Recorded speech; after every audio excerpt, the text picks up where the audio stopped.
Hey, badass business owners, welcome back to the show. If you have a small business serving your local community, you are here in the right place. And today we are going to dive into a hodgepodge of stuff. I got into some amazing conversations this week, and I wanted to kind of talk about a subject that seemed to be a theme as I was talking to people. Let me set the background for a minute. As you know, I do coaching with some folks, and when I'm coaching them, one of the things that we've been talking about with several of these folks, because they're ongoing calls, is kind of the trajectory of their business over the past year and where they were a year ago and where they are today, and the good and the bad. And then we started talking about business in general and other business owners and stuff like that. Well, one of the things that really has been interesting about the past year is that you have some businesses that had like the year of their life, that being shut down, and with COVID, you know what? They for whatever reason, because they had a business that helped people at home, their business just went crazy, went bonkers. That's one of the reasons why we have a shortage, right? Because people started doing all kinds of crazy things. We have the housing market that's got everything like booming and running out of stuff, but we also have people that really invested in their backyards and their front yards and their homes in general. So you had these products that went into backyards, you know, like pool people, and we got a paver shortage and you can't get pavers, and you got all these different things going on. And meanwhile, what's happened is you've got these businesses that went bonkers, okay, and they did really well. And then you've got some businesses that kind of were shut down, you know, especially if they were in food, or, you know, they just could no longer go into people's homes, or they were dependent upon people going into their brick and mortar or whatnot. So you kind of had the tale of two different cities, if you will, with folks that were out there. Well, now that we're a year later, people are starting to bounce back, and you kind of are seeing a few different things. People that were having a really bad year are starting to pick up, and their business is getting better, but they've also tweaked their business, and they've learned how to do things a little bit differently. So, for example, if they were 100% brick and mortar, and they were very dependent upon in-person stuff, they've learned to add some parts to their business that allow them to be online, and they're making that transition to get back into brick and mortar. Well, one of the cautions that I've been telling people that have brick and mortar businesses is don't throw the baby out with the bathwater. Maybe there's some things that you've done over the past year that are great to continue on when you open up your new business, because you never know what might happen in the future. Plus, having that hybrid gives you a little bit of ability to be able to go back and forth. And matter of fact, you're going to find businesses in general, people sent all their people to work from home. Well, guess what? You're going to start seeing a big change in commercial real estate, because these big businesses that have been paying for all this office time and office space and everything else, they're not going to want to bring their people back into these office settings. They've learned how to be very successful and very profitable by having people work from home. Plus, you've got a lot of people that have been working from home that have decided, hey, I don't need this 30, 40, 50-minute commute every morning and every night, when I can just shave that off and it gives me more family time. Now, granted, it's a little difficult to work from home when you got kids running around and dogs barking and all those good things. I'm not saying it's perfect, but there's ways for people to cope and change. Part of what's going to happen is, as I'm talking to people and they're really talking about their business going forward, is what parts are going to go with them, what parts aren't going to go with them. But I'm also seeing, and I know I'm kind of bouncing around, it's just kind of throwing all these thoughts out there of different parts of these conversations. One of the things that I need people to be careful of is, if you were one of those businesses that were very lucky and you did not suffer at all, and your business did just as good, if not better, and some of you knocked it out of the park, taking full advantage of people needing your business while they were at home. I want you to be very careful. Just because you didn't get hit by what happened and you didn't suffer from the pandemic doesn't mean that you aren't able to be hit by something in the future, by something different. It could be, for example, the worst flooding in the world, and it shuts down different parts of business. At the end of the day, everybody needs to take a step back and look at this past year as a learning year for a lot of different reasons. If you did very well over the past year, you need to, one, be very thankful, grateful, but say, hey, what was I able to tweak and twist and be able to adapt to the market and take advantage of? Also, what if I wasn't one of the lucky ones? What if my business did go? What can I learn from the people that did have to change their business model altogether just to be able to survive? Do you have a plan if the shoe was on the other foot? If you were the person whose business was suffering and couldn't make it through? Same thing with those of you that did tweak and convert. What did you learn over the past year? How can you make sure that you take that into the future with you? How can you be prepared if this is ever to happen again? And that part goes for everybody, because whether you did very well or you did very poorly, everybody needs to always have a plan on how you're going to survive if for any reason your business is shut down for 3 to 5, maybe 6 months. And then obviously we just learned for a year. Hopefully that never ever happens again. It's kind of a once in a lifetime kind of a thing, but you need to always have a plan. Part of the challenge is a lot of business owners work in the what's next, what's happening in the next 6 months, the next 3 months. It's a very small window. How am I going to survive to the end of the year? What am I going to do to get to the end of the year? And the reality is you need to be living in the moment. So you absolutely need to have a plan like that, because you're using your numbers and whatnot. You're really figuring out your year. But I also need you to always be thinking 3 to 5 years out. Where are you taking the business? And what if you were to have hiccups? Can you get there? I really want to make sure that I know for a lot of you that you're barely getting enough money in order to survive personally, in which case you need to step back and say, hey, I really need to get an emergency fund. You need to have an emergency fund for you personally and for your business, because for many of you, if your business can't survive, you sure the heck can't survive personally either. So you really need to have something in place that builds up. And I really recommend having outside accounts that you don't look at on a daily basis, because when you see the money, you always want to spend the money. So you should have that for your taxes set up as an account, and you should also have emergency fund money that is in an account that you don't look at on a regular basis, because this way you don't become reliant on knowing, oh, well, I'm cool because I got $15,000, $20,000 sitting over here, or I can dip into that tax money anytime, or my emergency funds over here. You really need to start thinking, going, wow, okay, if I don't look back over the last year and what I learned from people that did really well and those that did really poorly, then you're not really wearing that CEO hat that we talk about.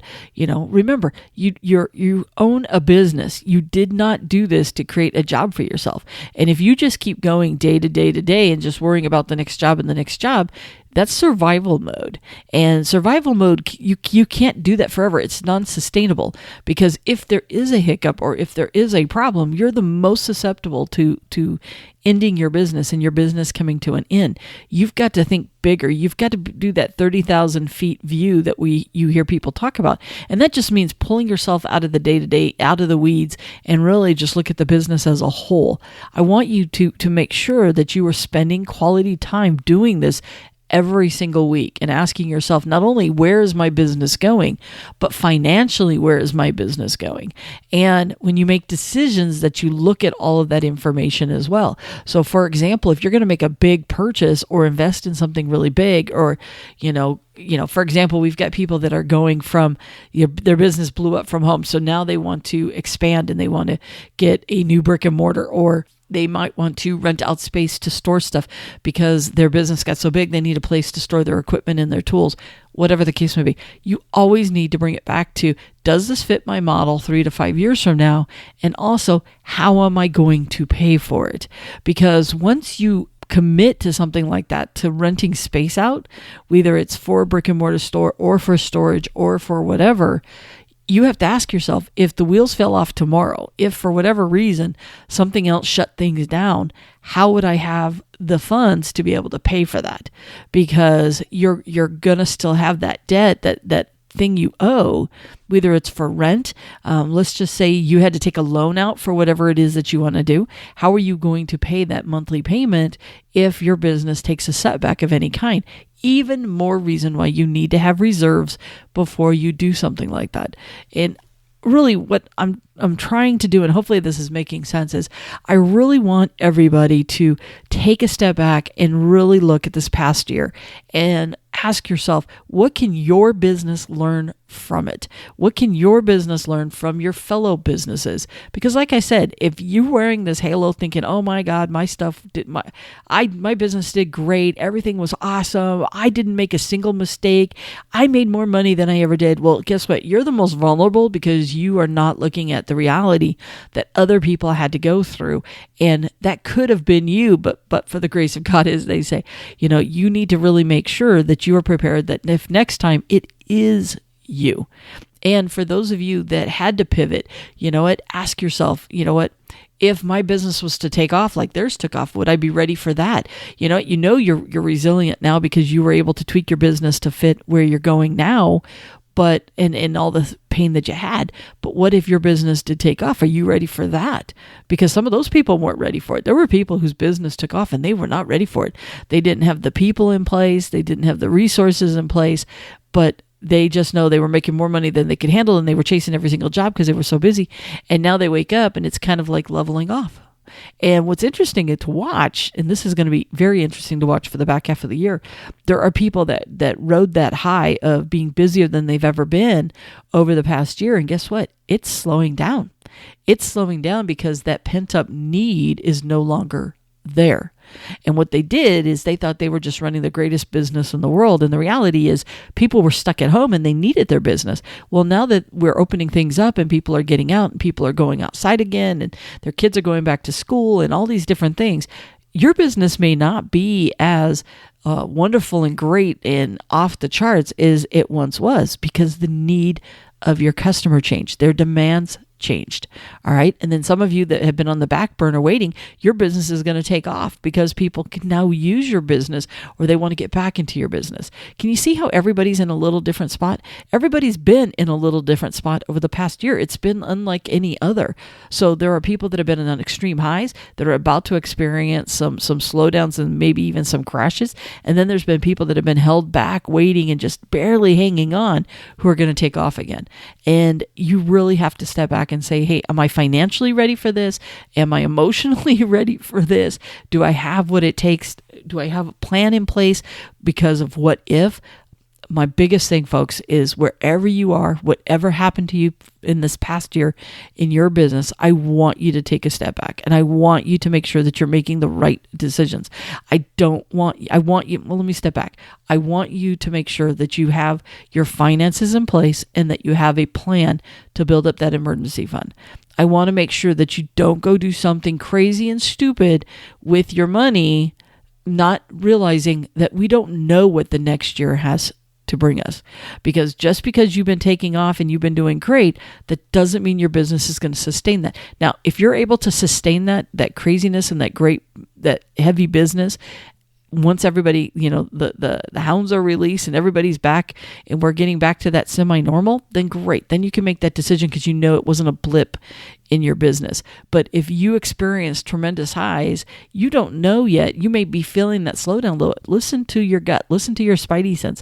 If you're hearing anything that says, hey, my business is kind of slowing down, maybe you shouldn't go invest in a lot of different things or spend money on a lot of equipment or trucks or whatever the case may be until you know that that's sustainable. I don't want you to get yourself into a financial mess. I don't want you guys going into extreme debt until you know. I don't want you ever to go into extreme debt, by the way, but I want you to have a plan for that debt. Like if worst case happened, can you continue to pay for it? And if you can, and you've got those reserves set up, then you make sure that it makes complete sense business-wise, and then you can go ahead and continue to do it. I know I'm just rattling, and I don't mean to. I'm just kind of like bouncing around all these different things, and every single person is different, and every single business is different, and you really need to dive into what happened to your business over the last year and what lessons can you get. And I want you to be cautiously optimistic. I want you to believe in the best. I want you to have, all the best thoughts of where your business is going and what's happening. But I also want you to be realistic and ask yourself, was this because of something I did? Was this because of processes I put in place? Was this because I made these amazing tweaks in my business and it just took off? Or was this just a fluke, an accident, and it was just a matter of timing and your business took off? Now, if it did, fantastic. I'm not passing any judgment. All I'm saying is make sure that cockiness does not get in the way, and that you step back and you ask yourself going, okay, do I have a solid foundation before I continue to build on top of it? Because there are people that are trying to expand and grow their business that have a very weak foundation because they just don't realize that their business took off because of the circumstances, and that if they just keep going on that trajectory without putting down some solid foundation, some solid processes in place, they're really on shaky ground, because if anything was to happen, it would all come crashing down. So just throwing a lot of stuff out there, and if this resonates with you in any way, shape, or form, please make sure that you listen to your spidey sense and ask yourself, what do you need to do to be able to get your business on that solid ground before you continue on? I also don't want you to be shy about taking chances. If you're somebody that really got hit hard and now there's some opportunities coming up that you think you want to take, but you're afraid to because what if? You know what? Don't be shy. Don't be gun shy. As long as you know it's a solid decision and the money that you're spending, you have a return of investment on it. You've run the numbers, you've crunched the numbers, and you have that reserves. You're going to be okay. So I don't want the cocky people to continue running without like slowing down for a minute. But I also don't want the people that were hit hardest to be super shy to where you don't go after what it is that you want to do. No matter what, your business is still about the numbers. You need to make sure you run the numbers for everything and that you got good, solid processes in place before you build something way too high. We don't want to be building our business like a house of cards, because they're so easy to fall down. You want to make sure that you're building it brick by brick and you're building a very solid business, because that's really what we want to do. I want your eye not just on today or tomorrow. I want it on the next 3 to 5 years. You got to make sure all that fits together and where you're going. All right, so with that, I'm going to go ahead and end this because I've been rattling on way too long, but it's just like I said, some amazing conversations this week, some really good stuff, and I can't wait to see what everybody does in the future. So with that, I am out of here. Make sure you are treating your customers and your employees very well. They're the ones that are going to take care of you. Hey, badass business owner, before you go, as you know, I'm a huge believer in you knowing your business numbers. After all, it isn't about how much you sell. It's about what you keep. And the best way to grow your profits is to start diving in and understanding those business numbers. To help you on this journey, I have created the Know Your Business Numbers course. We will walk through how to read your profit and loss statement. You'll learn the key calculations that'll help ensure that you're making a healthy profit on all of your products or services, plus a ton of other good stuff that'll help you learn how to use those business numbers to create even more sales and profits. Just check out the link below in the show notes or visit knowyourbusinessnumberscourse.com. So if you're ready to increase those profits, it's time you start diving into your business numbers.